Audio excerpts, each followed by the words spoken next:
अस्सलाम वालेकुम dear students, welcome to aspire learning academy. आज की वीडियो में हम सीखेंगे कि टेंसेस क्या होते हैं। ठीक है, देखिए टेंसेस एक बहुत आसान कॉन्सेप्ट है। ये टेंसेस एक बहुत बड़ा मुश्किल कॉन्सेप्ट नहीं है, ये बहुत आसान है। ठीक है, और ये मुश्किल कब होता है? मुश्किल ये तब होता है जब आप क्या करते हैं, आप एक दिन में एक टेंस करते हैं, ठीक है, उसकी प्रैक्टिस करते हैं, फिर दूसरे दिन दूसरा टेंस करते हैं, उसकी प्रैक्टिस करते हैं। जब आप एक एक टेंस करके उसकी प्रैक्टिस करते हैं तो जो आपने पहले दिन में जो टेंस प्रैक्टिस की होती है उसको आप भूल जाते हो। ठीक है, क्योंकि टेंसेस हमारे पास टोटल है 12 टेंसेस है। जब 12 टेंसेस आप वन डे में एक एक दिन में कंप्लीट करोगे तो फिर आप जो पिछले जो टेंसेस होंगे वो आपको भूल जाएंगे। ठीक है, तो इनको सीखने का एक बहुत आसान तरीका होता है, ये बहुत मुश्किल नहीं है, बहुत आसान है। आज की वीडियो में बहुत ही आसान तरीके से बताऊंगा, टिप्स दूंगा कि कैसे आपने इन टेंसेस को करना है। देखिए, आज हम सीखने जा रहे हैं टेंसेस। ठीक है, टेंसेस अब हम सीखने जा रहे हैं टेंसेस। टेंसेस में दो चीजें होती है। पहले नंबर पे तो होता है टेंसेस में वक्त,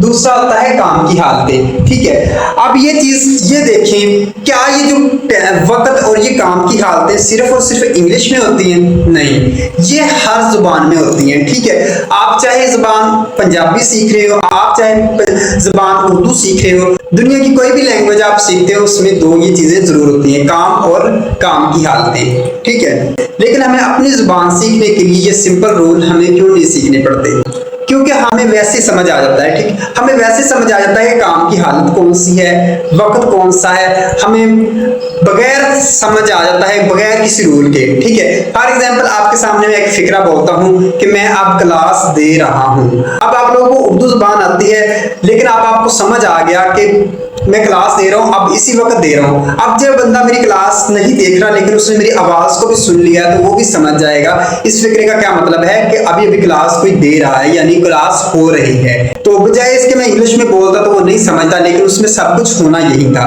ठीक है, उसको हम बहुत आसान तरीके से समझते हैं, यानी हम अपनी जुबान में जब बात करते तो हमें उसी वक्त फौरन पता चल जाता है कि वक्त क्या है और काम की हालत कौन सी है। ठीक है, तो चलिए अब हम समझते हैं टेंसेस को। तो टेंसेस में मैंने आपको बताया कि वक्त होता है और काम की हालत होती है। अब तीन ये वक्त मेरे लिखे हुए हैं, प्रेजेंट, पास्ट, फ्यूचर। प्रेजेंट का मतलब होता है जो मौजूदा वक्त होता है, पास्ट का मतलब होता है जो गुजर गया, और फ्यूचर का मतलब होता है जो आने वाला।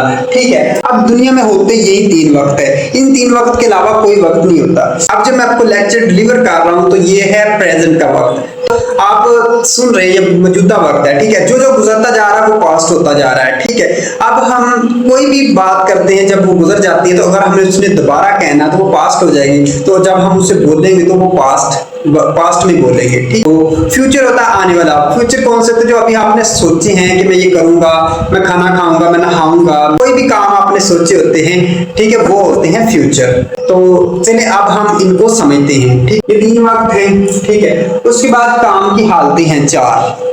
फर्स्ट नंबर पे इंडेफिनिट, कंटीन्यूअस, परफेक्ट और परफेक्ट कंटीन्यूअस। ये काम की चार हालतें हैं। अब हम इन काम की हालतों को भी समझते हैं कि हालतें क्या हैं। अब कंटीन्यूअस काम की ऐसी हालत होती है जो काम चल रहा होता है, और परफेक्ट कौन सी थी? परफेक्ट जिसमें काम मुकम्मल हो गया होता है। ठीक है, फॉर एग्जांपल आप मेरी वीडियो को कंप्लीट वॉच कर लें, देख लें, तो आपका काम मुकम्मल हो गया। इस वीडियो को देखने का, आपका लेक्चर लेने का काम मुकम्मल हो गया, यानी परफेक्ट हो गया। ठीक है, उसके बाद है परफेक्ट कंटीन्यूअस। परफेक्ट कंटीन्यूअस का भी मतलब है, आपको समझाता हूं कि जैसे आप मेरी वीडियो देख रहे हैं, आपने कुछ लर्न कर लिया है और कुछ आगे लर्न कर रहे हैं। जो आपने लर्न कर लिया है वो है परफेक्ट, और जो अभी आप लर्न करने जा रहे हैं वो है कंटीन्यूअस। ठीक है, ये सारी काम की हालतें तीनों वक्तों में हो सकती है। ठीक है, प्रेजेंट में भी हो सकती है, पास्ट में भी हो सकती है, फ्यूचर में भी हो सकती है। ठीक है, अब हम समझते हैं इंडेफिनिट को। अच्छा, मैंने आपको ये कहा कि टेंसेस में वक्त होता है और काम की हालत होती है। ठीक है, तो इंडेफिनिट का मतलब होता है गैर वाज़ेह या गैर यकीन, जिस पर यकीन ना हो। डेफिनेट होता है श्योर, पक्का यकीन, जिस पर यकीन हो। ठीक, फॉर एग्जांपल आपको कोई ये काम कहता है, यार ये काम करोगे, आप कहते हो डेफिनेटली आई विल डू, ये मैं काम करूंगा डेफिनेटली। ठीक है, तो इसके अगर हम लगा दें इंडेफिनेट का मतलब होता है गैर वाज़ेह गैर यकीनी, गैर वाज़ेह गैर यकीनी कह सकते हैं हम। ठीक है, तो ये इनडेफिनेट क्यों है?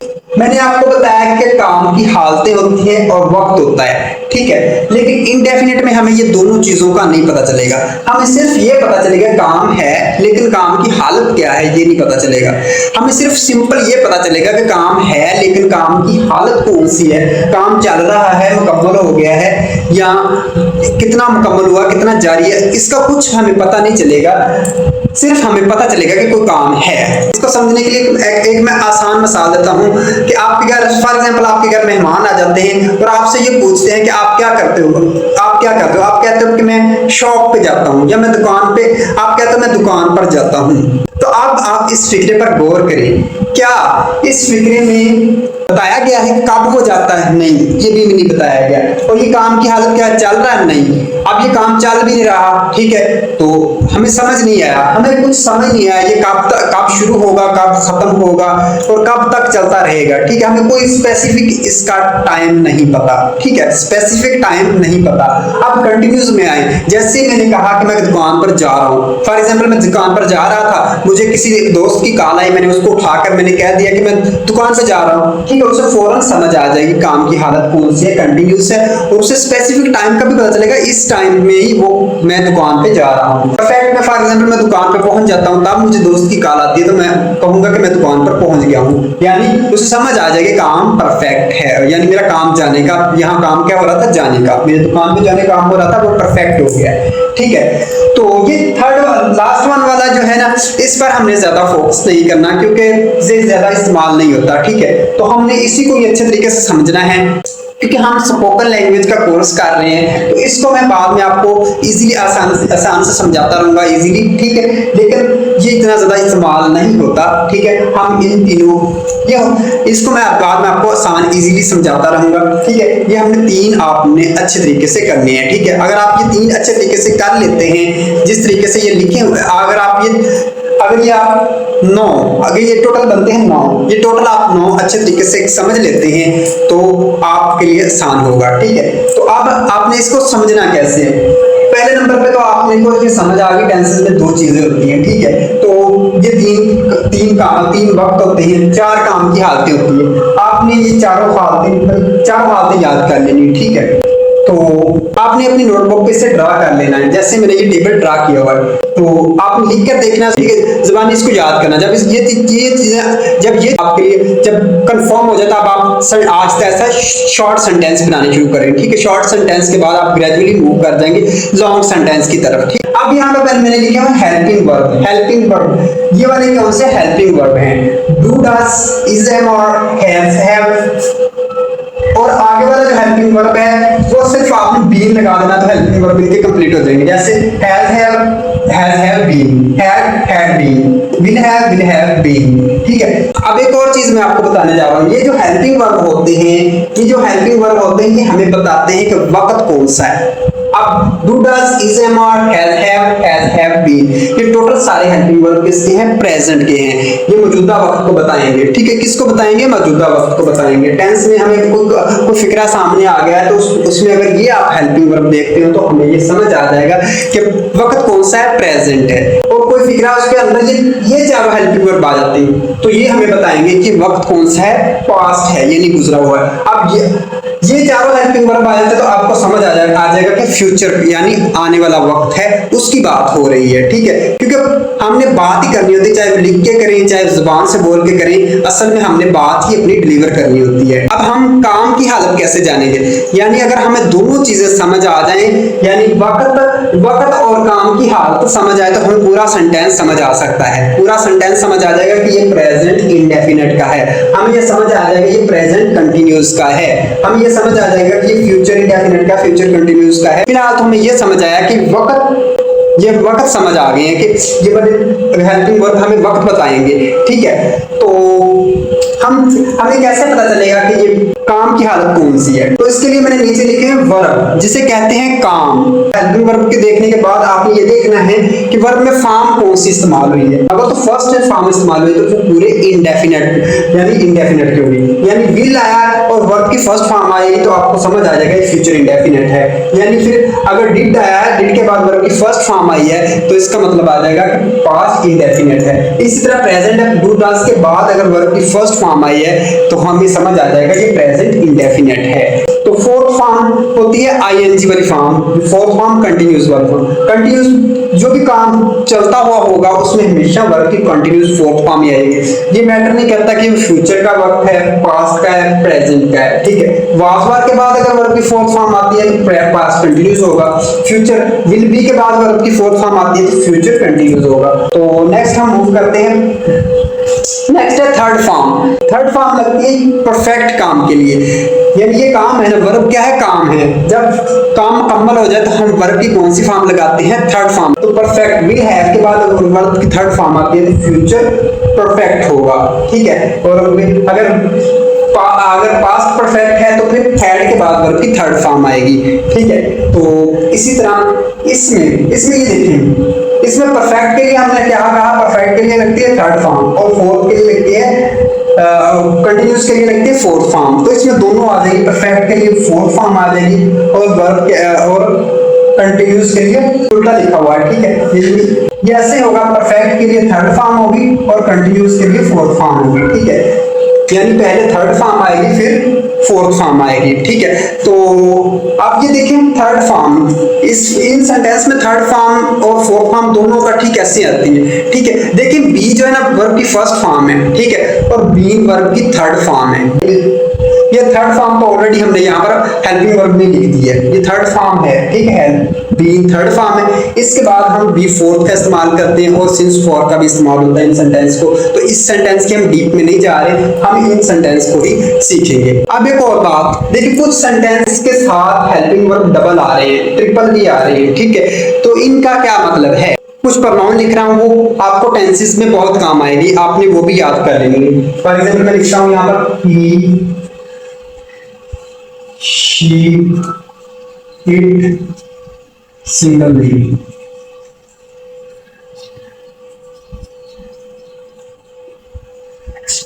अच्छा, ही, शी, इट, अगर तो ये प्रोनाउन आते हैं, प्रोनाउन ये आते हैं और सिंगल नाम आता है तो फिर हम क्या लगाएंगे, डज लगाएंगे। क्या लगाएंगे, डज। और यहाँ हम इसके साथ ही, शी, इट और सिंगल नेम लगाएंगे, ठीक है। तो यहाँ हम हैज के साथ ही, शी, इट और सिंगल नेम लगाएंगे, ठीक है। अच्छा, अब कुछ होती है प्लूरल प्रोनाउन। अब कुछ प्रोनाउन के साथ हम प्लूरल हेल्पिंग वर्ड इस्तेमाल करते हैं, जैसे कि आर हम इस्तेमाल करते हैं वी, दे, यू के साथ, वी, दे, यू के साथ। और यहाँ पर दो हेल्पिंग वर्ब है, हैव हम किसके साथ लगाएंगे, आई, वी, दे के साथ। इसी तरह ये डिड है, जिसका एक ही हेल्पिंग वर्ब है उसके लिए तमाम प्रोनाउन जितने भी हैं उनके साथ डिड ही आएगा, ठीक है।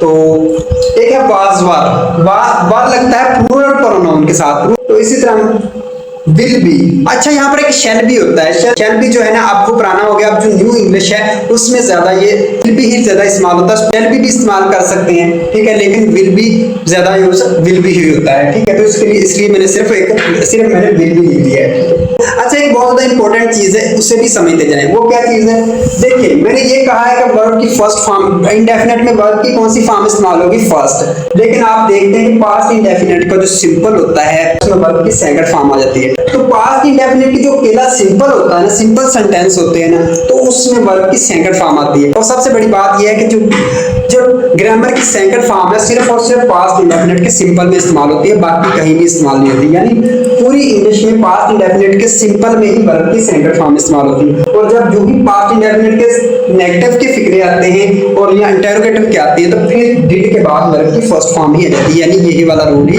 अप्लाई हो जाता है। तो ये जस्ट आपने याद रखना है, पास्ट इंडेफिनिट के सिंपल के लिए वर्ब की सेकंड फॉर्म इस्तेमाल करेंगे, बाकी ये वर्ब की फर्स्ट फॉर्म ही इस्तेमाल होती है, ठीक है। और प्रेजेंट इंडेफिनिट के सिंपल में भी थोड़ा सा याद रखें, प्रेजेंट इंडेफिनिट के सिंपल में हेल्पिंग वर्ब नहीं आता।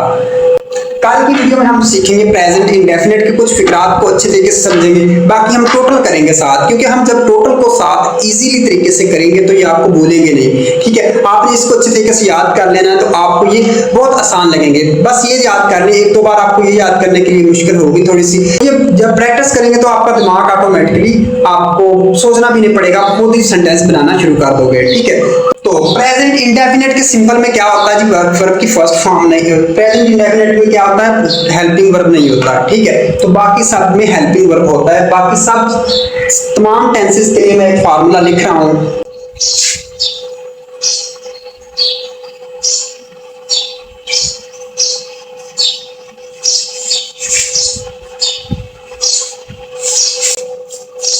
अच्छा, ये तमाम सारे टेंसेस को अप्लाई होता है। जस्ट मैंने जो दो रूल जो आपको बताया इनके अलावा सिंपल में ये रूल नहीं इस्तेमाल, सिंपल में ये वाला सिंपल में यानी प्रेजेंट इंडेफिनिट का सिंपल और पास्ट इंडेफिनिट का सिंपल। सब्जेक्ट होता है काम करने वाला, उसको सबसे पहले नंबर पे लगा देते हैं। उसके बाद हेल्पिंग वर्ब, ये वाले हेल्पिंग वर्ब आएंगे जो भी आप टेंसेस कर रहे हैं। तो उसके बाद आएगा वर्ब की फॉर्म आ जाएगी। ऐसा काम जो मुकम्मल होगा तो वर्ब की थर्ड फॉर्म लगा देंगे। अगर काम चल रहा है तो वर्ब की फोर्थ फॉर्म लगा देंगे। तो ये वर्ब की फॉर्म चेंज होती रहेगी, ठीक है। और ऑब्जेक्ट होता है लास्ट पे जिस पे काम किया जा रहा है। जैसे मैं आपको टेंसेस पढ़ा रहा हूँ, आप पढ़ाने वाला कौन है? मैं। तो सबसे पहले नंबर पे आई आ जाएगा, ठीक है। तो आई के साथ क्या लगता है? एम, यानी कंटिन्यूस है ना, कंटिन्यूस। आई के साथ क्या लगेगा? Am, I am. और पढ़ाने की इंग्लिश क्या होती है? टीचिंग, टीच, ठीक है। और क्योंकि ये कंटिन्यूस है तो मैं आईएनजी वाली फॉर्म यूज करूंगा, टीचिंग। आई